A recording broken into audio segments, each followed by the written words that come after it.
Hello everyone, this is Lala, and today I'm going to be ranking the final category, which is the Endgames in Big Brother USA seasons. And this will be the final category that I get to before I rank the overall seasons, which I will do by combining all of the medians for each category for the seasons, and then it'll add up to a total median for each season, and then I'll rank each season by the overall median based off the 7 categories.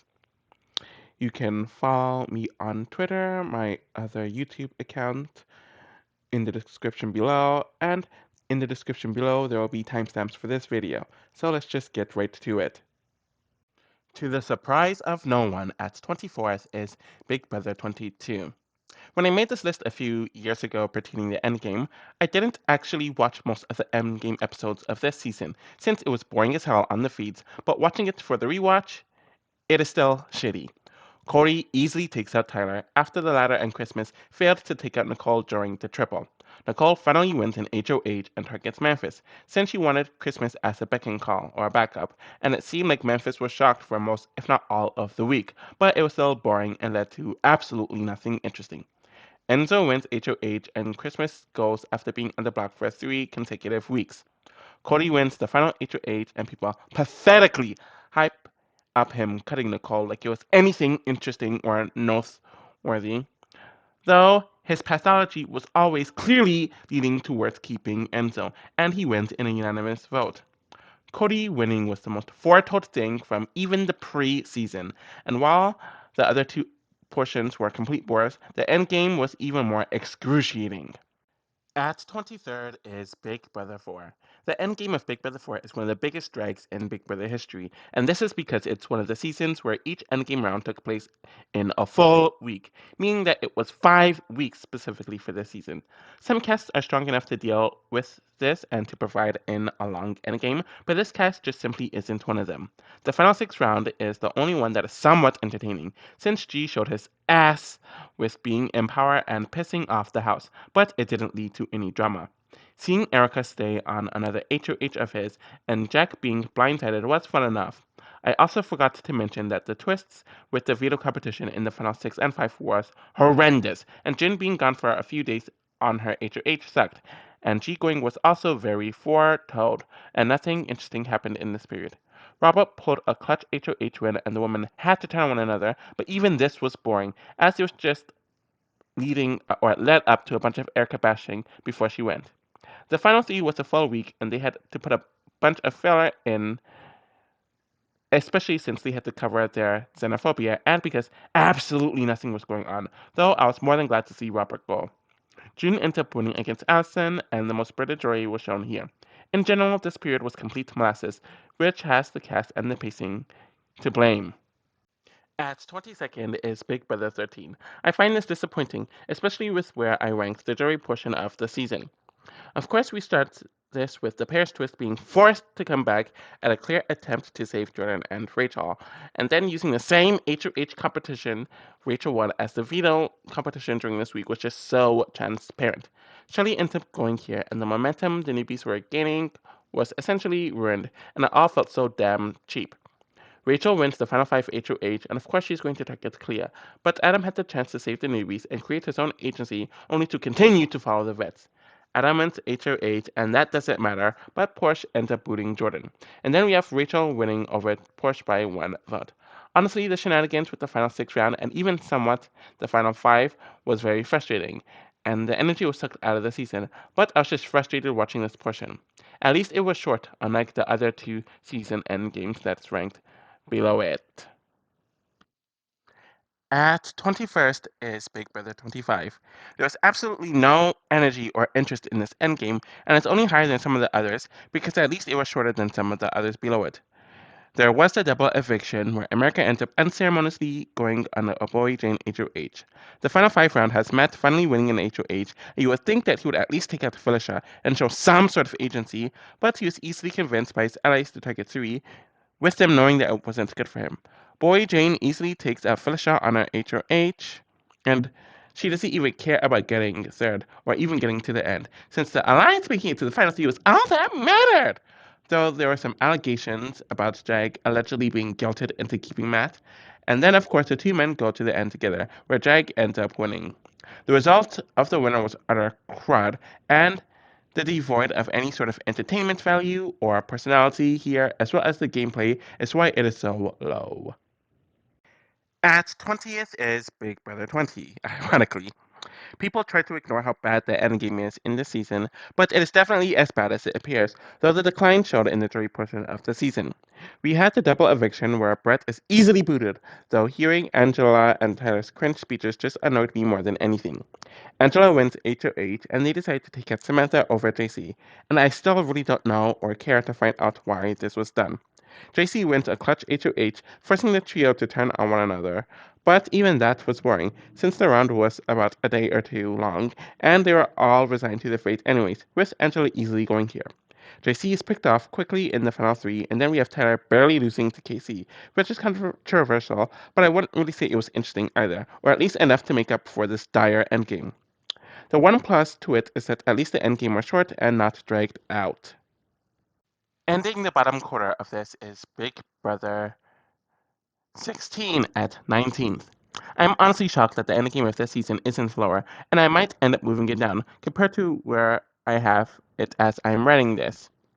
I.e., recording me, it hasn't changed. Anyways, due to the endgame starting with a double, we had Christine's foretold eviction taking place under Derek's HOH, and we had two final five rounds, which was horrendous and definitely affected its placement on this ranking due to the stupid rewind twist where Frankie is about to send Victoria of all people home in the first final five round, and then Caleb wins the rewind HOH to boot Frankie, which was a dumb move for him.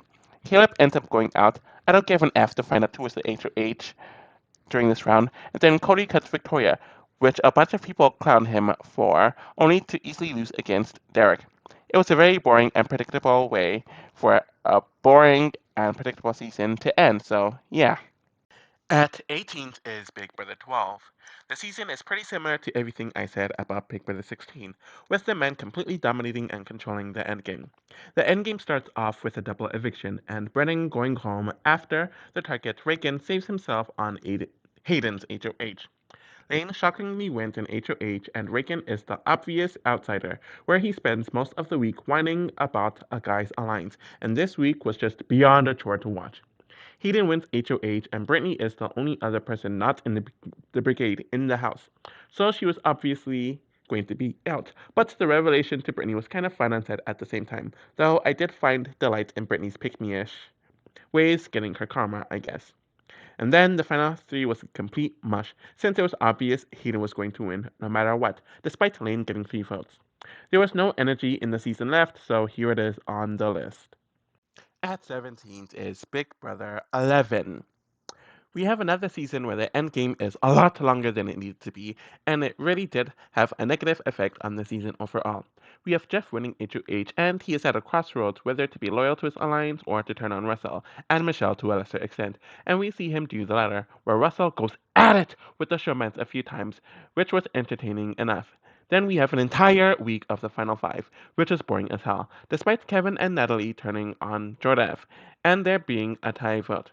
We did see some picking at Michelle during her final 2 weeks, but even that wasn't really interesting as she was the obvious boot in the final four. We had the change of the final three, uh, making it to the finale night, and seeing Jordan win over Natalie and Kevin was very unsatisfying to me, though I get why it happened. Like I mentioned beforehand, the coup really screwed over the season, and while there was some fire in the final six round, it wasn't enough to save this dire end game. At 16th is Big Brother 8. The endgame of the season is already modeled before it started, due to the mess America's player had on the season, especially in the round before the endgame. It is the final six, and Zach pulls out an HOH where Jessica and Jamaica are nominated. While the pair are hoping to be spared over Jamaica, they are not shocked when the Donatos boot Jessica, and Eric didn't even really have a chance to react before he was sent in the double as well.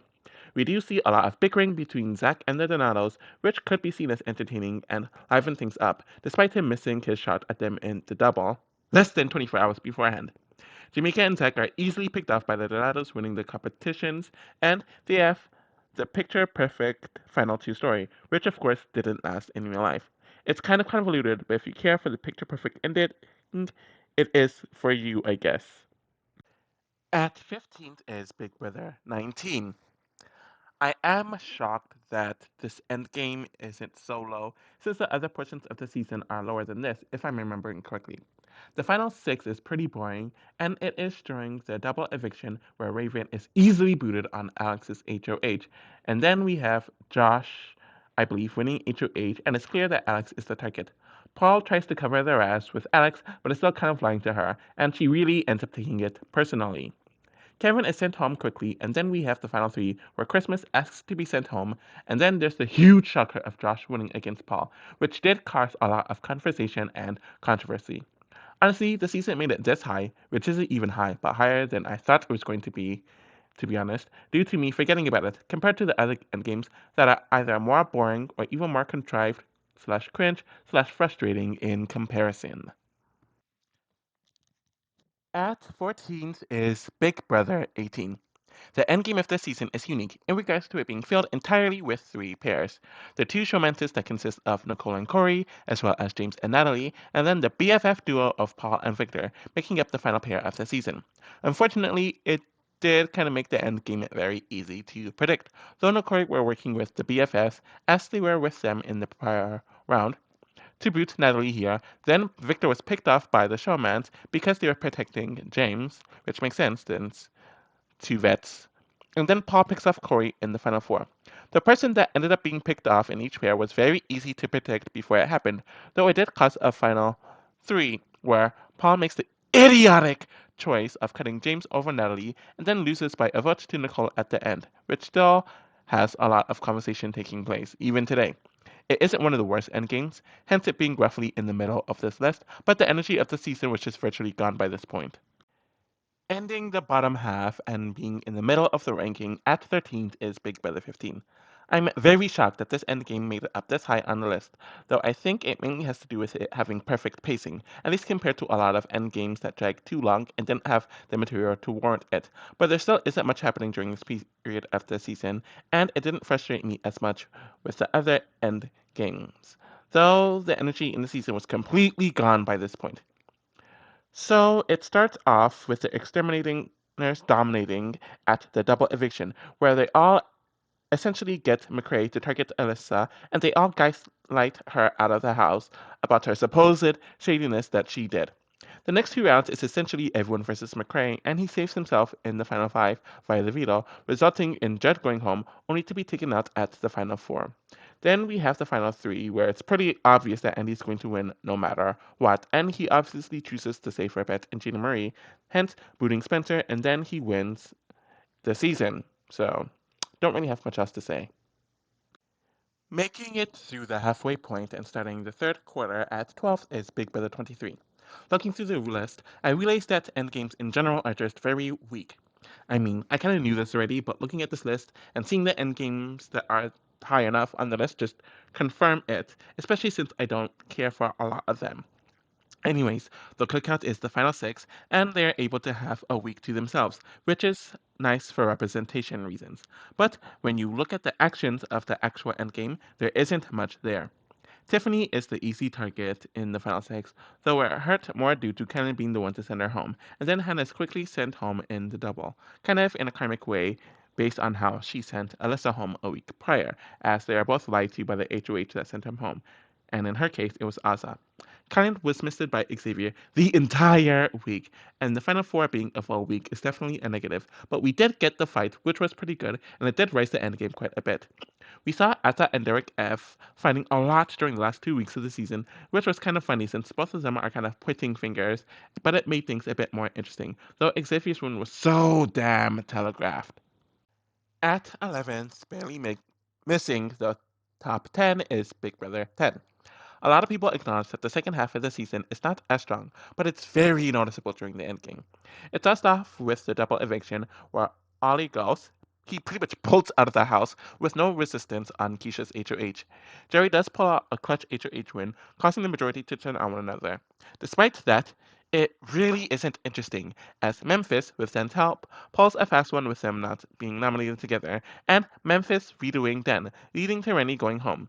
And then Keisha gets Brittany/Diane in the final four, which leads to a fun enough meltdown. But in general, there wasn't too much to that, and it was easy to pick Jerry off afterwards.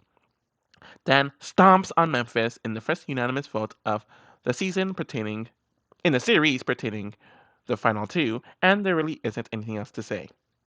At 10th is Big Brother 9. This position in the endgame was actually very shocking to me, but there's so many intricacies that make it stand out when you really look at it. The final six round had Adam not nominating James because he felt bad for him, causing for everyone at Team Christ to snap at him, and then there was the meltdown of James, who was getting tired of it being everyone against him. After he is finally taken out, we had a very interesting final five round where the entire house is against Natalie, who is not knowledgeable about it, though she gets into a few fights during the week after her gameplay is caught. And then we see Adam starting to undercut Ryan several times, where it built some tension between them entering the final four round. Despite that, Sharon and Sheila were easily picked off after this, but the first three rounds of the endgame was very strong, making up for the predictable and telegraphed Adam win, in my opinion. At ninth is Big Brother 24. We start off the endgame with the double eviction, and we did see Michael get out here, where I think most people were not expecting him to ever be evicted at this point, and he did cause quite a stir before leaving. Monty wins the final five veto, and for an easy Alyssa week, things became a lot more interesting than what was expected, with Brittany randomly flipping on Taylor, and the charmant of Monty and Taylor coming out of nowhere, with Alyssa actually campaigning for her life. I don't remember a whole lot about the Final Four, other than the fact that it was a bit too long, and they started dragging the endgame rounds to a week around this point in time. But Brittany predictably goes. The final three was somewhat unpredictable, though it seemed like it was leaning towards a Monty win, but he evicted Turner over Taylor, stupidly, and he ended up losing, which was kind of shocking.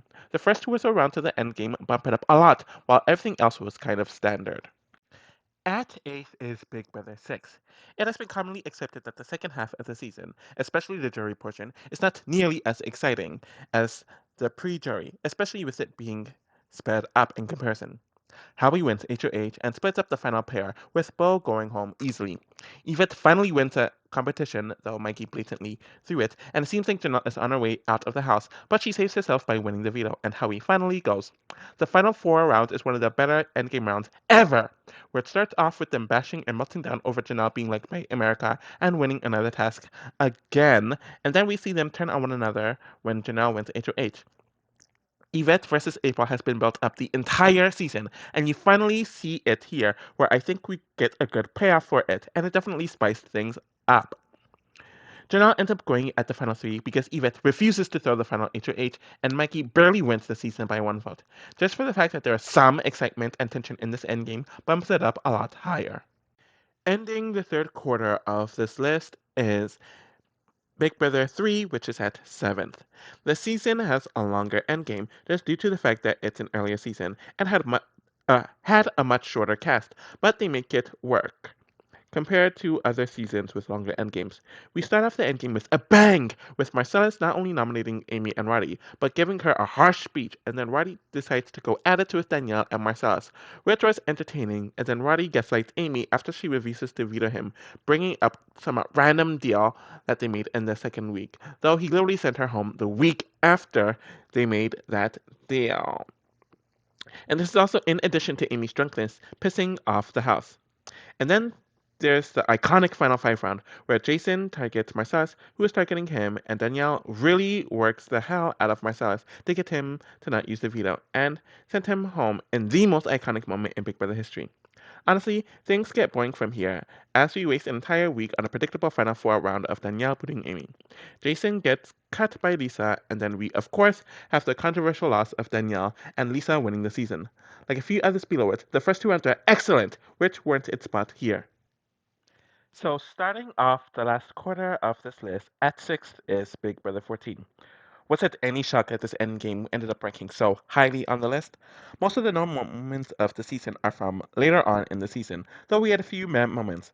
Down wins his only HOH of the season and wants to target Shane, but is convinced not to by Danielle, and Ian, his secondary target, saves himself by winning the veto, so he has a weak Joe boot on his HOH. Ian wins HOH and wants to target Jen, though Dan wants to target Shane, and the latter saves himself, so Jen goes. The most memorable moment of the season comes from the final four, where Danielle wins HOH and wants Ian gone, but Dan has other plans up his sleeves. Dan was somehow able to convince Danielle to take him off the block, and then he blindsides both Danielle and Shane by evicting Shane, though it was the obvious move. We shockingly had a very interesting final week, where Danielle unleashes her fury on Dan, though she still ends up trusting him, and then we had Ian and Danielle going at it, though a part of this was orchestrated on one of their ends, and I think it was by Dan too. And of course, we have the controversial ending of Ian winning over Dan. It is one of the better and stronger endgames, hence its placement here. At fifth is Big Brother 21. It really isn't shocking that this endgame ended up so high, though it's really only for one round.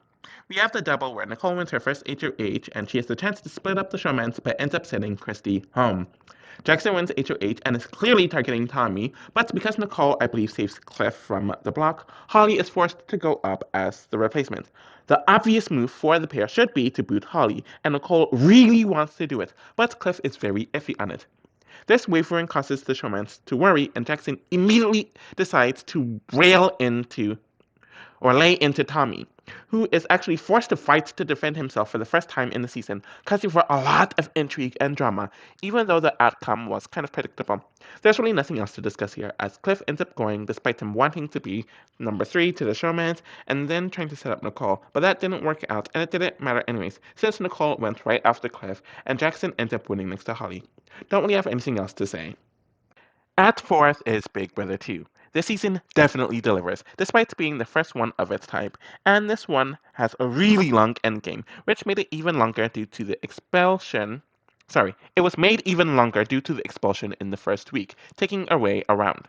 Nicole went to HO8, and there's a lot of aftermath regarding the Untouchables alliance getting exposed, causing Hardy and Krista to go at it. Krista is mad at Wolf for selling her out, and then Monica had a few speeches and rants too. We even had a week where nothing happened as a result of the expulsion earlier, though you had everyone checking Hardy for threatening everyone over the PB&J twist that happened. Hardy wins his final HOH and is gung-ho about going after Monkey, where we see them go at it several times over the week, one of them being over cigarettes, and Nicole is getting really annoyed with Will. And everyone is trashing the pair of Nicole and Hardy, which Will uses to his advantage. Will throws the HOH to Monica, ensuring that the power duo is broken up, and Nicole is having several meltdowns and rants due to outside circumstances and Will, though Hardy still goes. We see Monica and Nicole go at it a few times during the final three, though one of them was under what quote unquote light skin was, and Monica gave us the first eviction fight ever. Will wins against Nicole, and we had a really satisfying endgame despite its length and there being no template for the season to go off of. The bronze prize of third place goes to Big Brother 7. We start off the endgame on a very strong and heartbreaking note, where Erica is HOH and she wants to target Janelle, which ends up failing. So she has to nominate either Danielle or Cheltown, and she's convinced to put up Danielle, which causes a lot of drama between the two of them, which definitely tugged at your strings. It was a brutal but memorable betrayal. Though we had our first standard double eviction night, where Will almost wins a comp and Erica saved her ass, causing Chicken George to go home. We then have the final four round, where it seems like Erica is dead in her rights, but Will's showmance with Janelle, going a bit too far for his comfort zone, caused for a domino effect to happen, and the women got together to realize that they were being played all season, causes for Janelle to boot Will. Of course, Erica goes back to Mike conveniently when he had all the power, so Janelle went home and Boogie went against Erica. Overall, it was definitely more of an action-packed endgame, hence its placement, despite it being a less than satisfying final two. The silver prize of second place goes to Big Brother 5. This season had a low tier pre-endgame jury portion, hence its placement there, and now we're moving up to having a top tier endgame. And I almost moved this at first. I almost put this at first. The first ever double eviction happened here, where the fracture of Drew and Diane continues to grow as he nominates her next to Marvin, and the latter ran out of 9 cat lives. Nokomis wins her final HOH, and it feels like she's targeting Drew, with Cowboy being a pawn, with Cowboy being pissed off about being nominated by his sister, and Diane kind of being a pick me. So she created a plan to save both of the boys by her winning veto, taking Drew off, and then sending home Karen, which causes some tension at Karen's eviction. Diane, of course, does not handle her villain era well at all, but we then have Cowboy sending home Nokomis, who has a huge meltdown against production, though she was salty that she was about to be evicted as well. We have the first case ever of a girl being cut by her showman's or close male ally, with Drew cutting Diane due to her drunkenly telling him that she will beat him at the end, and Drew barely winning the season against Cowboy. For an endgame, this is extremely action packed, which is very rare. The gold prize of first place goes to Big Brother 17. It really shouldn't be much of a shock that it is first in this category. We do start off the period on a great note where the Oz twins are shocked that Steve tackled them despite them making up half the house, and then Vanessa tricks Julia into sabotaging Austin in the veto competition, who goes crazy and the twins end up snapping at him. After Julia goes, Vanessa and John are able to somehow blind Austin at his eviction, which led to a great back and forth there, and he left the house without shoes on, which is such a classic. The final four was pretty standard, though Vanessa saved her ass there for sure. The final three was kind of shocking, since it seemed like Vanessa was going to steamroll her way to the end. So for her to lose the final HOH and for Steve to cut her was definitely shocking and was a great moment. Steve ends up winning over Liz, which is still somewhat controversial for some reason, but the endgame really never let up, so here it is. So that concludes my ranking of the endgames in Big Brother USA history. I'm definitely going to work on the season rankings, which is going to be very long since I have to compare and combine all 7 categories to come up with a median for each season. And it took me a while to do the BB Can one, and I know it's going to take even longer to do the BBUS one. And then I have to publish and work on my BBUS players tier ranking, and that's going to be another long one. I also have many other videos in the pipeline on this channel and on my other channel, so you can subscribe, like, and I'll definitely be back with more content soon. Take care.